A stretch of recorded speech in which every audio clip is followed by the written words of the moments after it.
American cities the most. It's sad and it is shameful. And with that, I'll take questions. Yes. Kayleigh, thank you. Has the president actually directed officials to slow down the rate of coronavirus testing?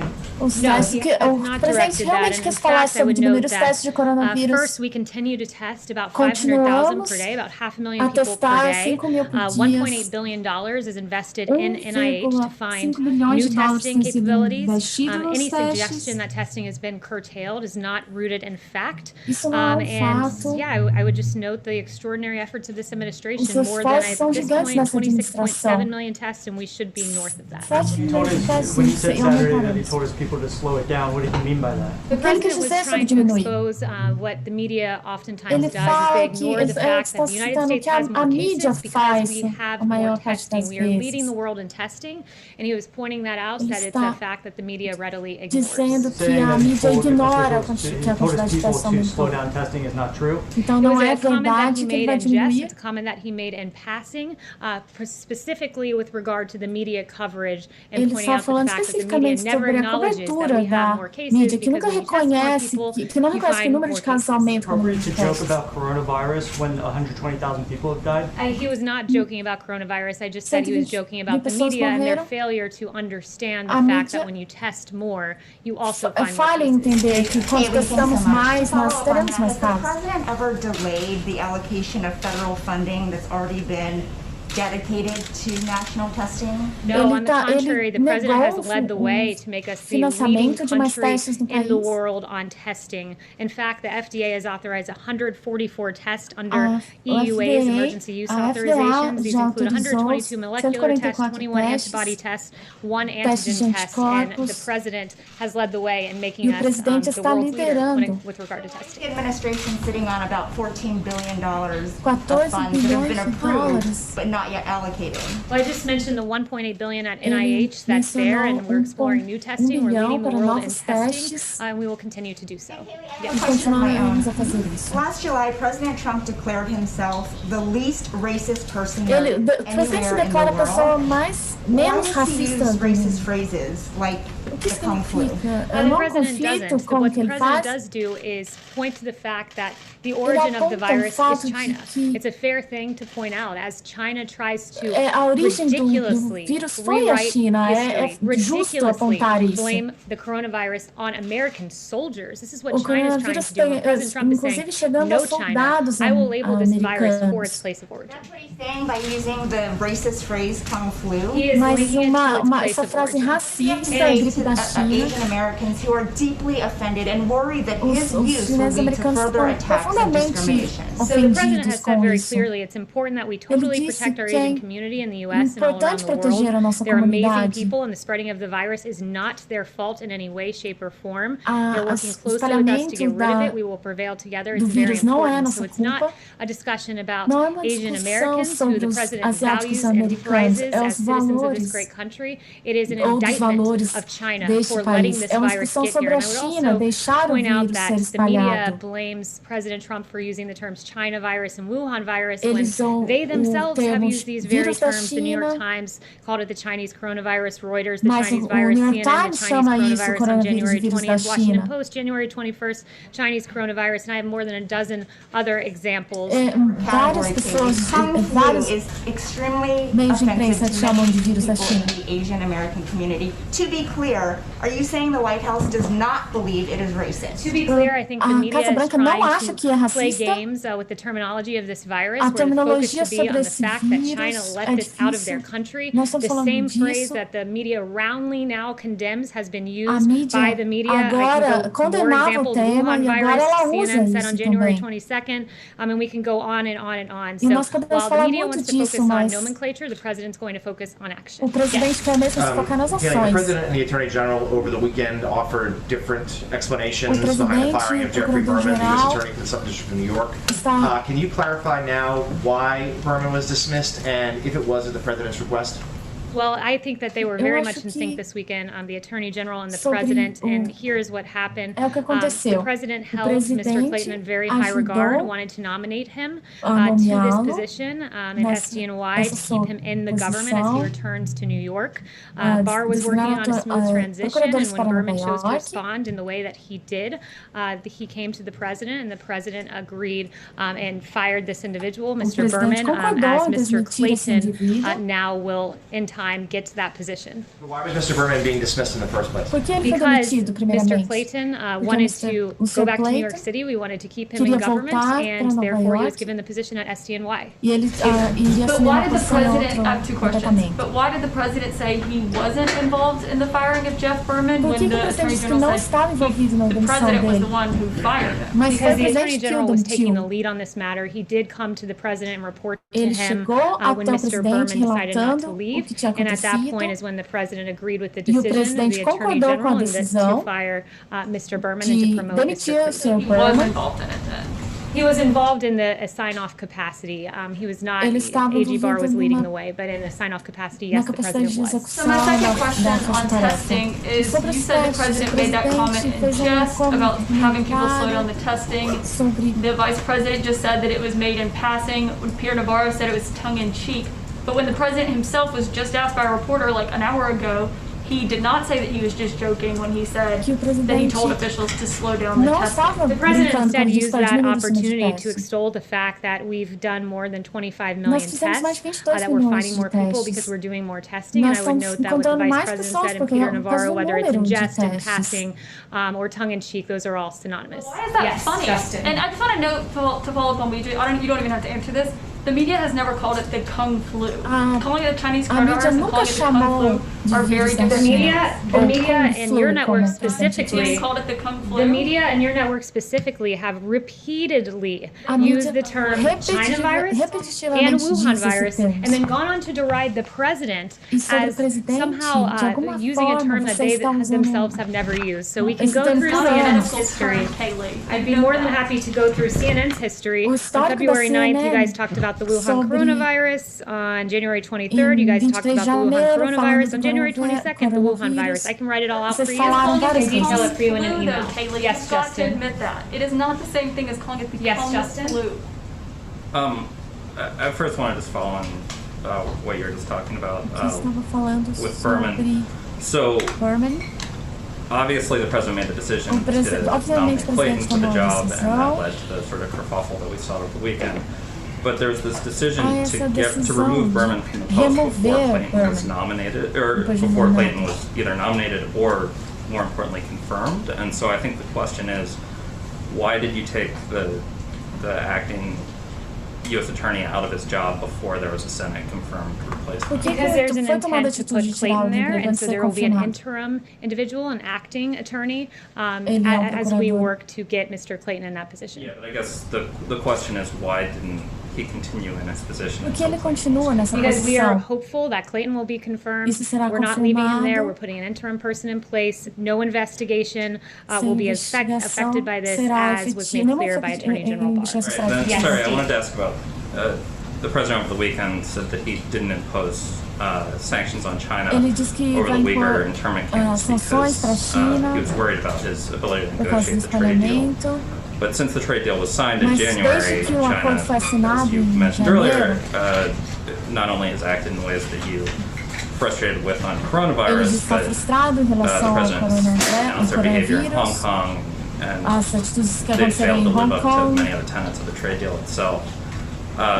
At the same time, the President signed an executive order on international religious liberty. So I'm wondering when, if ever, is the President actually going to sanction Chinese officials under either the original legislation or the legislation he signed last week? So I'll get an update for you on that, but what I will say so far is, and you noted this in your question, that he signed legislation to hold China accountable for the treatment, for their treatment of the Uyghurs and other minorities in China, but he also previously has imposed visa restrictions on Chinese officials for roles in China's treatment of Uyghurs and other minorities. He's blacklisted companies that were complicit in China's treatment. He has taken strong action, but I will get back to you on that. Yes. Happy with the size of the crowd in Tulsa.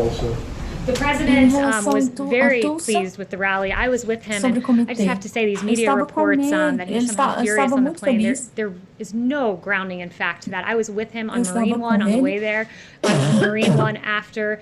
He was very, very pleased with how the rally went, and the media reporting on this prompted me to go around and ask some of my colleagues if they saw something different, and I spoke with Dan Scavino, who was in the beast with the president right after the rally, and he was very energized, having been around the American people, so he's quite pleased with how the rally went, and even a political pundit wrote to him that it was one of the all-time great speeches they'd ever heard.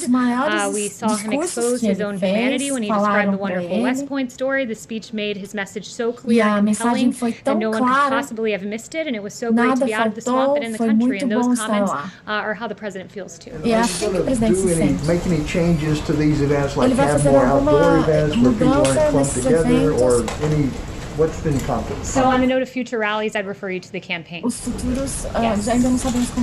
much, Kayleigh. I wanted to ask on the coronavirus, who is the most senior person at this time who is focused full-time on coronavirus with no other duties, simply coronavirus? Who would that person be, and what type of authority does this person have to spend U.S. resources? So in the Trump administration, we're quite good at doing two things at once. We're expected to do many things at one time. The vice president is continuing to lead the task force.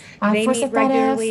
Dr. Fauci is there. Dr. Birx is there. Dr. Redfield is there. They're regularly talking to governors. They had a governor's call today. The president is regularly briefed about the state of coronavirus and is regularly involved in decision making as we move forward. Is there a specific person who is focused on this full time with no other duties? A lot of people are focused on this full Most senior person, who would that be? Dr. Redfield, Dr. Birx, Dr. Fauci, all of our experts are involved. The vice president leads the task force each and every day, but we do many things at once in this administration, and we've done quite a good job with coronavirus, and we're pleased to see that it's a tragedy anytime a life is lost to coronavirus, but we are pleased to see that yesterday for the first time there were under 300 fatalities. So we are trending in the right direction. We're aware when there are rises here and there, and those embers, we are equipped to go in, to handle, to put out, and to save as many lives as possible. And thanks to President Trump, we lost 3 million lives, but we lost far fewer because President Trump took action early.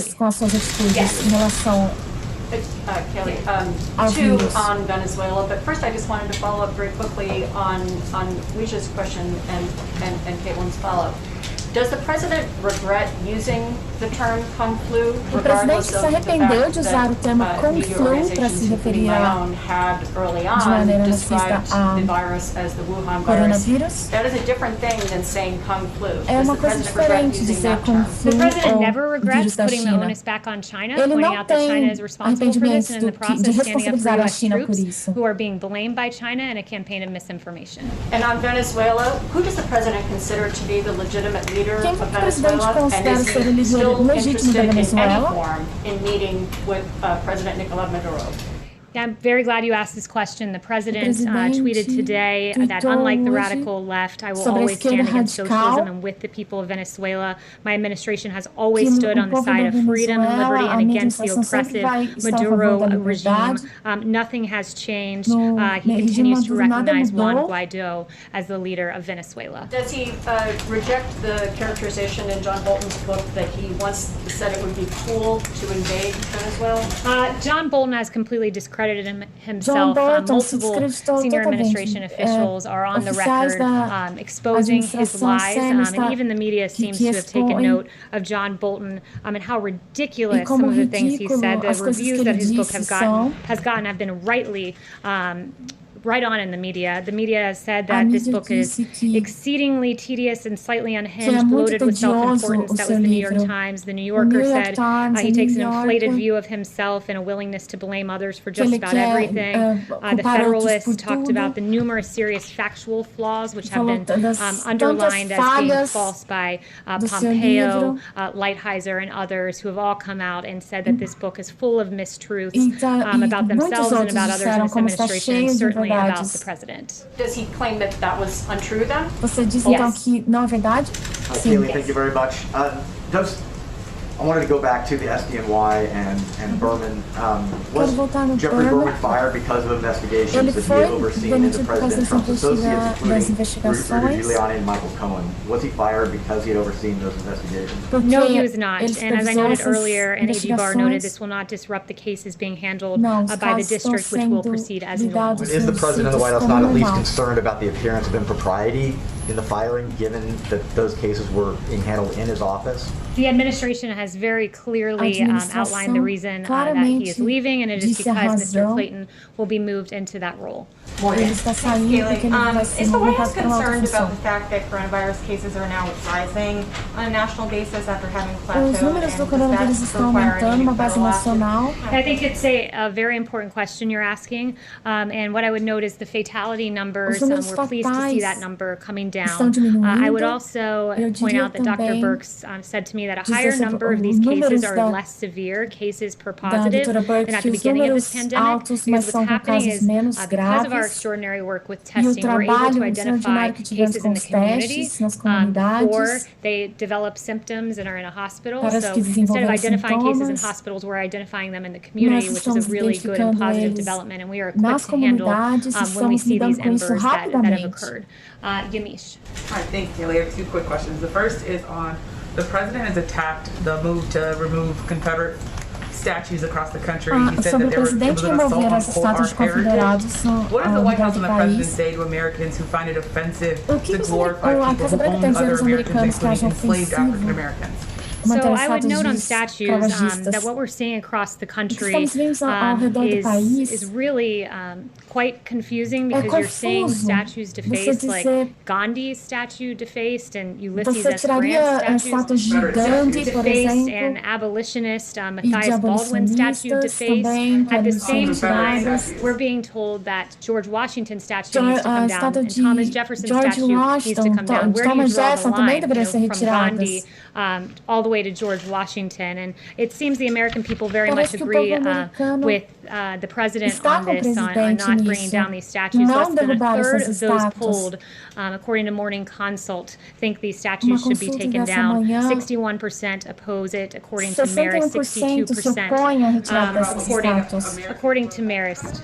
So I would point that out, and I would say that when people watch these statue defacements and the beheading of some of these statues, like Christopher Columbus, where do you draw the line? Because apparently the line goes all the way to Gandhi. So this week, my second question is, going back to the issue of Kung Flu, I spoke to Kellyanne Conway in March. She said that it was highly offensive and wrong to use that term. Does the president agree with Kellyanne Conway, or is he now saying that that term is not highly offensive and wrong? Because again, that was Kellyanne Conway's own words saying Kung Flu is wrong. The president does not believe it's offensive to note that this virus came from China, and to stand up for our U.S. military, who China is making an active effort to completely defame, and that is unacceptable to the president. You're okay now. Again, just to go back to what I said to Kellyanne Conway, she said that it was wrong and offensive. Are you saying that she was wrong to say that? Chanel. Are you saying that she was wrong to say that? On John Bolton and his book, if he goes unprosecuted, does the administration feel that this would set, or does it fear that this would set a precedent or embolden public servants to violate their oaths to this nation for political purposes? Absolutely, that's a concern. Look, the information in John Bolton's book was classified information as confirmed by the most senior national security and intelligence officials. And look, you have NSA Director Nakasone saying that this could cause permanent loss of a valuable intelligence source, and damage to the U.S. intelligence system. DNI Radcliffe saying virtually the same. You have another government official saying the unauthorized disclosure of this information could reasonably be expected to enable foreign threat actors. This is the seriousness with which we look at this book, and the NSC looks at this book as they scan it for classified information. There's real damage that can be done, and for what? For self-promotion and publicity of a failed NSA director. On Venezuela also, could I ask about Maduro and Guaido? Why has President Trump seemed to have lost confidence in Juan Guaido? He has not lost confidence at all. And that tweet that I read to you very clearly says that the president put out this morning. We stand with the Venezuelan people in their fight for freedom. And I would also note how tough this president has been on Maduro by recognizing Juan Guaido. And when you compare that to the Obama Biden administration, you had the former Vice President Joe Biden, who actually met with the Venezuelan dictator Nicolas Maduro and complimented his hair, according to Yahoo News. If I had your hair, I'd be president of the United States, the former Vice President said. And also the Obama State Department helped stabilize the Maduro regime by blocking sanctions, according to a 2017 Miami Herald report. So when you compare the actions of this president, who stood against socialism and on the side of freedom. And finally, one thing that I just want to point out that was handed to me, wow, a whopping 7.7 million total viewers tuned into Fox News to watch the rally on Saturday night. 77 milhões assistiram as notícias da Fox News, o comício na Fox News. E com isso eu termino por aqui. Muito obrigada. Nós somos a TranslatedPress Português e encerramos aqui a nossa transmissão. Obrigado por acompanhar e inscreva-se no nosso canal para mais conteúdo.